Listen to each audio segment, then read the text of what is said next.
우리 옆에 분하고 이렇게 인사하겠습니다. 하나님의 위로를 기다리는 희망과 믿음의 삶을 사십시오.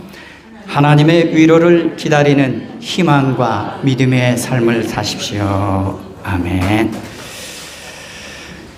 어떤 예하 집에 나온 이야기입니다. 어느 날 아브라함의 집에 100세 난 노인이 찾아와서 식사를 청하였습니다. 아브라함은 본래 손님을 잘 대접하는 사람이라서 식사를 잘 차려드렸습니다. 그런데 이 노인은 우상을 섬기는 사람이라 식사 전에 하나님께 감사의 기도를 드리지 않았습니다. 그래서 아브라함은 노하여서 이 100세 된 노인을 당장 내쫓으려고 했습니다. 그러자 하나님께서 아브라함을 말리며 이렇게 말씀하셨습니다. 아브라함아, 참아라. 그 노인을 내쫓지 마라. 내가 그 노인이 회개하고 돌아오게 하기 위하여 100년을 참고 기다려왔다.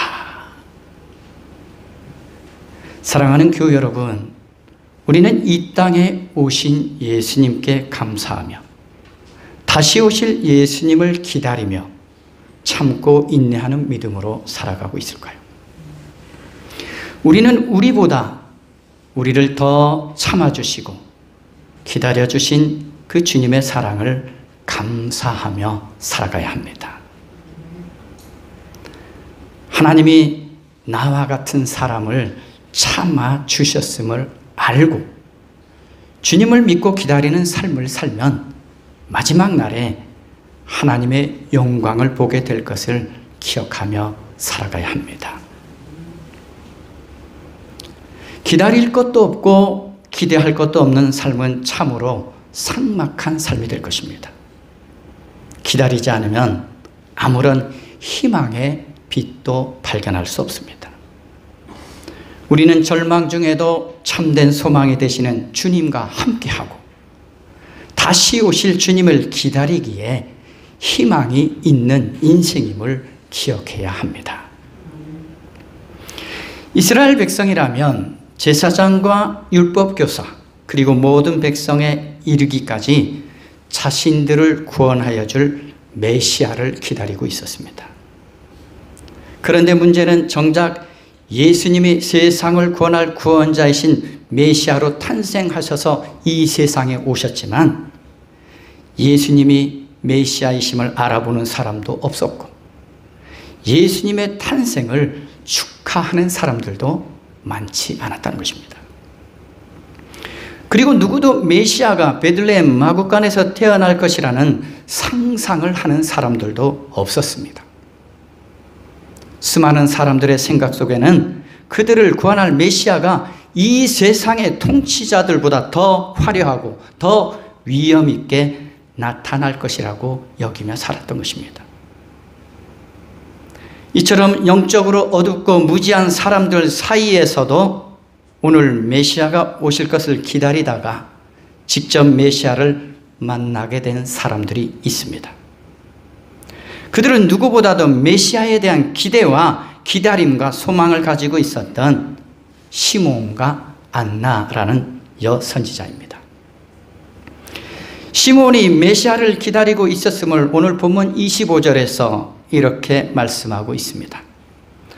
그런데 마침 예루살렘에 시몬이라는 사람이 있었는데 그 사람은 의롭고 경건한 사람이므로 이스라엘이 받을 위로를 기다리고 있었다라고 말씀하고 있습니다.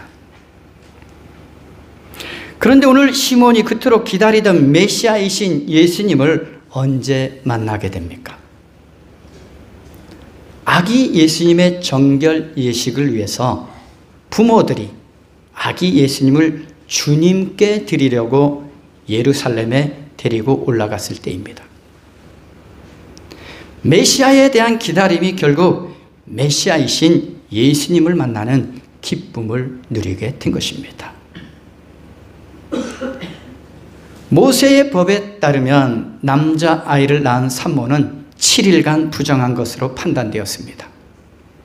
8일째 되는 날에 그 아이는 할례를 받고 산모는 그 33일간 집에 머물면서 부정한 사람과의 접촉을 피했습니다. 이처럼 40일 동안은 성전에 갈 수가 없도록 규정되어 있었습니다. 그리고 그 기간 말에 산모는 성전에서 희생을 드려서 정결 예식을 행했습니다. 여자아이를 해산했을 때는 이 부정의 기간이 80일로 늘어났습니다. 그래서 번제를 위하여 회막문 제사장에게 제물을 가져가서 정결 예식을 행합니다. 그런데 봉헌하는 희생물은 그 가정의 재정적 능력에 따라 드렸음을 우리는 구약 성경에서 자주 보게 됩니다. 오늘 요셉과 마리아가 새들을 제물로 삼았다라는 것은 그 가정이 가난한 가정이었음을 알 수 있습니다. 성경에서 말하는 이 가난한 자가 어떠한 사람들입니까? 이 세상에 소망을 두지 않고 하나님에게만 소망을 두며 하나님의 은혜를 기대하는 자들에게 많이 사용되는 표현입니다. 산상수훈에도 보면 심령이 가난한 자는 온유한 자들과 동일한 사람들이었습니다. 그들은 오직 하나님만을 의지하고 기대하는 사람들이기 때문에 하나님의 은혜를 받아 구속함을 얻을 수 있었습니다. 이처럼 예수님께서 가난한 자들, 즉 하나님을 사모하는 자들, 하나님을 기다리는 자들에게 오신 것은 자신 스스로를 그 가난한 자와 동일함을 드러내신 것입니다. 오늘 요셉의 가정은 그 제물의 봉헌을 위해서 베들레헴에서 예루살렘으로 여행했습니다. 그리고 요셉과 마리아가 예루살렘을 방문한 것은 마다들을 하나님께 드리기 위한 것입니다. 왜냐하면 생물에 처음 나는 모든 것은 하나님의 것임을 고백하는 것이죠.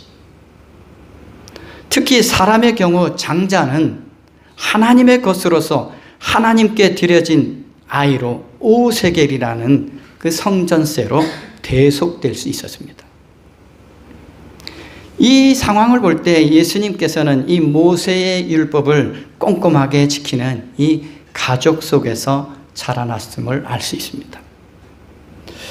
그런데 오늘 메시아를 기다리다가 만나게 된 이 시몬은 성령이 임하여 계신 경건하고 신실한 믿음으로 살았던 노인이다라고 오늘 본문은 말씀하고 있습니다. 그리고 자기가 성령에 의하여 하나님의 그리스도를 뵙기 전에는 죽지 않을 것을 확신하고 있었다는 것입니다. 시몬은 이 땅에 참된 위로와 평안을 주실 수 있는 분은 메시아이심을 믿으며 살아왔습니다. 시몬 역시도 이 이스라엘의 모든 사람들처럼 메시아를 기다리고 있었음을 알 수 있죠. 그래서 성령님은 예수님께서 성전에서 바쳐지고 있던 바로 그 시간에 시몬을 예루살렘 성전으로 인도하셨습니다. 하나님의 위로를 기다리던 시몬에게 하나님께서 위로자요 구원자이신 메시아이신 예수님을 만나게 성령님을 통해서 인도해 주신 것입니다. 오늘 우리들의 삶을 누가 인도하고 있을까요? 지난 한 해 동안 삶을 여러분 누구의 인도함 따라 오셨습니까? 성령님의 인도하심을 따르며 살아오셨습니까? 아니면 나의 계획, 나의 뜻대로 이 한 해를 살아오지는 않았습니까? 시몬은 오늘 의롭고 경건하여서 이스라엘의 위로를 기다리는 자라고 말씀합니다. 오늘 의롭다라는 것은 사람을 대하는 그의 태도가 올바랐다라는 것입니다. 또한 그리고 경건하다라는 것은 하나님에 대한 그의 태도가 바르다라는 것입니다. 사람들을 향해서 의로운 삶 살아갈 수 있을까요? 이 땅에 불의와 악이 난무하고 있는 이때에 정말 의롭게 살아가고 있을까요? 정치나 경제나 모두가 불의로 물든 이 세상 속에서 의롭게 살아가려면 어떻게 해야 되겠습니까? 주님의 다스림 안에, 성령님의 인도하심 따라 말씀 안에서 살아갈 때만이 우리가 참으로 의로운 삶을 살아갈 수가 있습니다. 내 뜻대로, 내 의지대로 의롭게 살아가지는 것이 아니라는 거예요. 특히 이스라엘의 위로를 기다린다라는 것은 메시아를 기다리는 것과 메시아의 구원을 가리키는 것입니다. 즉 시몬의 삶은 메시아를 기다리는 삶에 초점이 맞춰져 있음을 알 수 있습니다. 그런데 단순히 기다리기만 한 삶이 아니죠. 하나님을 향한 바른 믿음의 태도가 있었고 세상 가운데 어떻게 살았다고요? 의롭게 살아가려고 했다는 거죠. 그리스도인은 의롭게 살아가야 할 사명이 있는 사람들입니다. 거룩하게 살아가야 할 책임 있는 사람들입니다. 그리스도인들마저 무너지면 이 세상은 어떻게 되겠습니까? 무너지는 거죠.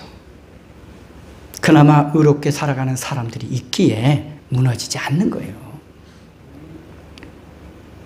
오늘 우리의 삶은 하나님과 세상 중에서 어디에 초점이 맞춰져 있을까요? 하나님의 나라와 의를 구하는 삶에 우리 마음이 향해 있어야 합니다. 거룩한 옷을 입으라, 예수 그리스도를 옷 입으라는 이 말씀에 우리의 초점이 맞춰져 있어야 합니다. 우리의 삶의 행실이 하나님 보시기에 합당해야 되고 세상 사람들이 보기에도 합당한 모습이 되어야 하는 것입니다. 오늘 이스라엘이 받을 위로를 기다리던 시몬이 이렇게 찬송합니다. 내 눈이 주님의 구원을 보았습니다. 이제 곧 세상을 떠나간 노인이 마침내 이스라엘의 위로가 될 육주된 아이 예수님을 안고 있습니다. 고대 예루살렘 관습에 따르면 부모는 그들의 아이를 성전에 있는 나이 많은 랍비에게 데려가서 아기를 위해 축복하고 기도하게 했습니다. 이 시몬은 29절에서 자신을 이렇게 표현합니다. 종이라고 표현하죠. 이것은 철저하게 주인 대신 주님 앞에서 자신을 낮추는 이 시몬의 경건한 신앙의 모습을 볼 수 있습니다. 시몬은 주인 대신 하나님께서 자신의 소망을 들어주신 것을 확인하면서 평안히 죽을 수 있게 되었음을 또한 찬양합니다. 예수님을 만난 시몬이 이렇게 고백하죠.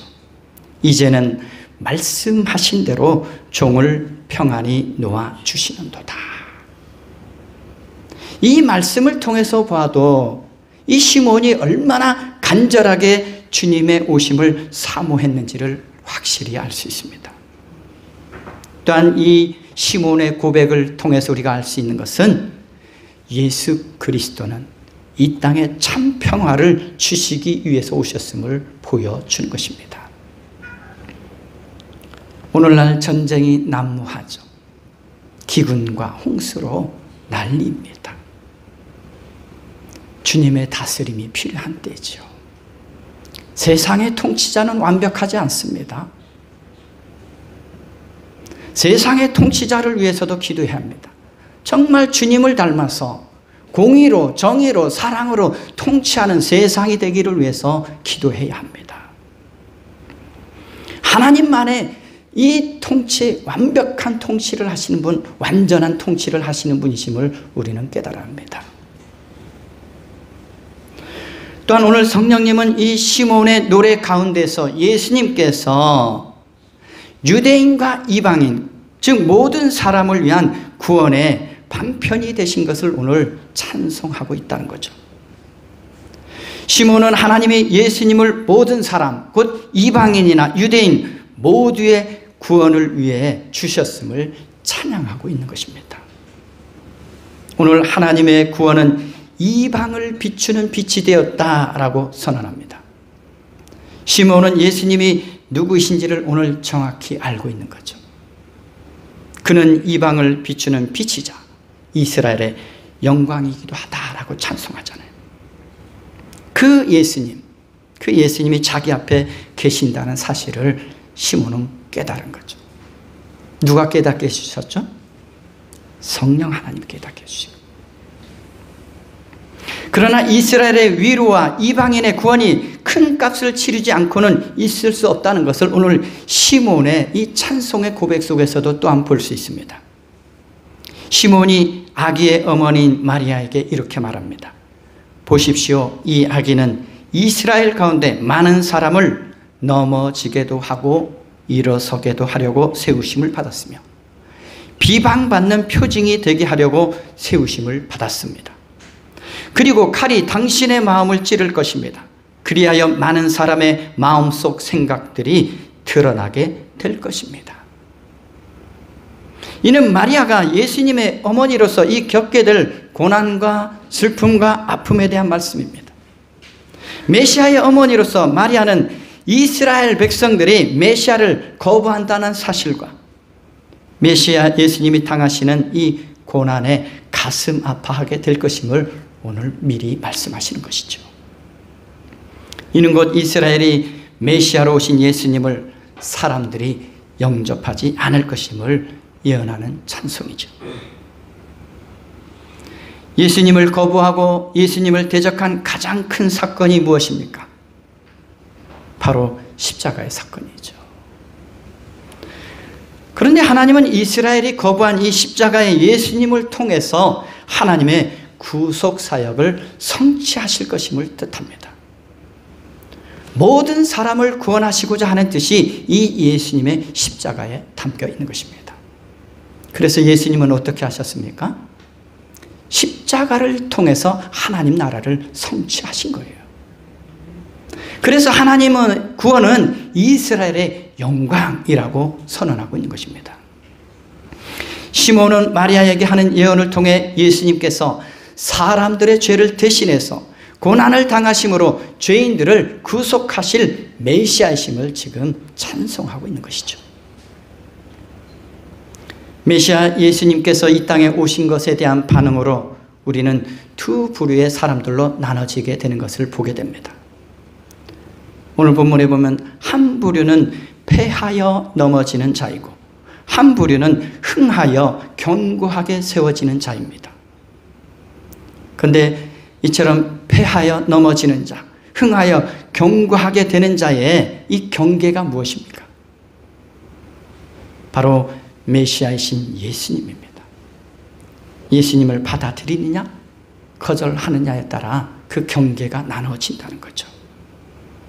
교만하여서 하나님을 거절하는 자들은 넘어질 것이고 겸손하여서 주님을 영접하는 자들은 세움을 입을 것이라는 말씀이죠. 34절에 보면 예수님을 향해서 이렇게 말씀하죠. 비방을 받는 표적이 될 것이다 라고 말씀합니다. 이는 예수님이 하나님의 구원을 나타내는 표적이라는 말씀이죠. 즉 많은 사람들이 예수님을 받아들이지 않을 것이며 그 결과 예수님은 사람들의 비방과 대적 그리고 거절을 당하는 표적이 될 것임을 말씀하고 있습니다. 그럼에도 우리는 예수님을 대적하지 않았고 비방하지 않았고 그렇게 살아왔다 말할 수 있을까요? 그리스도인이라고 말하면서도 예수님을 대적하고 비방할 수 있어요. 어떻게 해요? 구별된 삶을 살지 않으면 예수님을 비방하는 거예요. 거룩한 삶을 살아가지 않으면 예수님을 대적하는 것과 똑같은 삶을 사는 거예요. 단순히 교회에 나왔다고 되는 게 아니라는 거죠. 단순히 입으로 예수님 믿는다고 말했다고 되는 게 아니라는 거죠. 믿는 자다운 삶이 있어야 한다는 거죠. 시몬과 같은 삶을 살아야 한다는 거죠. 하나님께 대하여는 경건하고 사람들에 대해서는 의롭게 살아가는 모습이 있어야 한다는 것을 말씀하고 있는 것입니다. 또한 오늘 시몬과 성령으로 충만했으며 평생 하나님을 섬겨왔던 안나 역시 주님의 구원을 기다리는 사람이었습니다. 안나는 나이가 많은 경건한 여선지자였음을 오늘 말씀을 통해서 알 수 있죠. 안나를 선지자로 부른다는 것은 하나님의 영이 함께하는 사람이었음을 잘 보여줍니다. 안나는 결혼 생활 7년 만에 남편과 사별했습니다. 과부가 된 후에 84년 동안 성전을 떠나지 않고 끊임없는 기도와 금식을 하며 성전 구역 안에서 살았다라고 말씀합니다. 안나 역시 예수님을 드리는 이 정결 예식의 장소인 성전을 떠나지 않고 하나님을 섬겨왔기 때문에 오늘 예수님을 만날 수가 있었습니다. 안나는 감사하며 이렇게 찬송하죠. 예루살렘의 구속됨을 줄곧 희망해 온 모든 사람들에게 이 아이에 관하여서 증거합니다. 안나는 탄생하신 아기 예수님이 예루살렘의 구원을 기다리는 모든 사람에게 예수님이 메시아이시며 구원자이심을 전했습니다. 안나가 이처럼 예수님이 메시아이심을 전할 수 있는 것은 예수님에 대한 확실한 믿음이 있었기 때문입니다. 우리도 예수님에 대한 확실한 믿음이 없이는 예수님을 전할 수 없습니다. 하나님을 평생 섬겨왔던 안나에게 성령님께서 아기 예수님이 곧 메시아이심을 깨닫게 해주신 것입니다. 안나는 메시아를 기다려왔던 자신의 오랜 기도를 들어주신 하나님께 감사하고 자신과 같은 마음으로 주님을 기다리는 사람들에게 예수님에 대해 전했습니다. 그런데 오늘 이 안나를 통해서도 알 수 있는 게 있죠. 기다렸다고 다 만나는 게 아니에요. 기다렸다고 다 아는 게 아니에요. 정말 주님을 기다렸는가? 또한 성령님께서 그가 메시아심을 깨닫게 해주지 않으면 알지도 못하고 만나지도 못한다는 거죠. 하나님이 하신다는 거죠. 우리 인생이 예수님을 만날 수 있었던 건 누구 때문입니까? 하나님이 하시는 거예요. 우리의 믿음도 하나님이 하셔야 믿음이 있는 거잖아요. 왜 믿음을 선물이라고 성경은 말씀합니까? 하나님이 하시는 일이기 때문에. 우리 자신을 돌아보십시오. 얼마나 완악하고 고집스럽습니까? 얼마나 죄악 가운데 있는 인생입니까? 하나님이 만나게 하시지 않고 하나님이 믿게 하시지 않으면 예수 그리스도를 믿을 수 있는 사람은 없어요. 하나님이 하셨기 때문에 우리가 지금 여기에 있는 것입니다. 오늘 안나는 인생의 말년이었지만 오랜 간과 기다림 끝에 죄인들을 속량하시고 구원하실 메시아를 만난 것입니다. 오늘 시므온과 안나의 모습은 이스라엘과 오늘의 그리스도인들이 따라야 할 모습들입니다.